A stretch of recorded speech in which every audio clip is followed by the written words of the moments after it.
महाराष्ट्राचा आवाज, आपल्या हक्काचा। उल्हासनगरच्या विठ्ठलवाडी पोलीस ठाण्याच्या हद्दीत एक धक्कादायक प्रकार समोर आलाय। एका 27 वर्षीय तरुणीची फेसबुकवर मैत्री करून तिचा बलात्कार केल्याची घटना घडली। त्यानंतर तिला सिगारेटचे चटके देऊन व्हिडिओ व्हायरल करण्याची धमकी देण्यात आली। पीडित महिलेच्या तक्रारीवरून आता आरोपी सुनील हिरानंदानी याच्यासहित 5 सदस्यांवर गुन्हा दाखल झालाय। अधिक तपास पोलीस करत आहे। विठ्ठलवाड़ी पुलिस स्टेशन के जुरिडिक्शन में विनोद चौक उल्लासनगर 4 यहाँ रहने वाली एक 27 साल की महिला है। उनके साथ एक लड़के ने फेसबुक सोशल मीडिया के जरिए फ्रेंडशिप बना ली और उसका विश्वास संपादन करते हुए उसको उल्लासनगर 3 में एक लॉज पे लेके गए।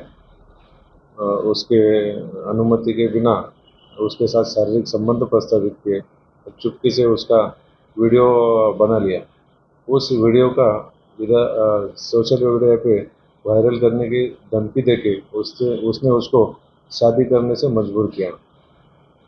उसके बाद उसका जो रिलेटिव है आरोपी के, उन्होंने सबने मिल के जी पीड़ित महिला है उसके रिश्तेदारों से पैसा मांगने की शुरुआत की और पैसा एक्सेप्ट भी किया।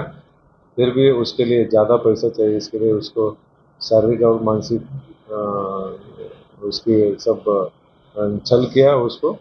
और वो उसके बारे में उस पीड़ित महिला ने माननीय उल्लास कोर्ट में जो फिरियाद दी, उसके ऊपर कोर्ट ने गुना दाखिल करने का आदेश पारित किया। उसी तहत 12 जनवरी को गुना नोंद किया है और पीआई गौड़ उसकी तहकीकात कर रहे हैं, इन्व्हेस्टिगेशन कर रहे हैं। तुमच्या परिसरातील काही घडामोडी किंवा समस्या असतील तर आमच्या वृत्तवाहिनीला संपर्क करा आणि तसेच सतत अपडेट राहण्यासाठी आमच्या वृत्तवाहिनीला सबस्क्राइब करा आणि बेल आयकॉन दाबायला विसरू नका।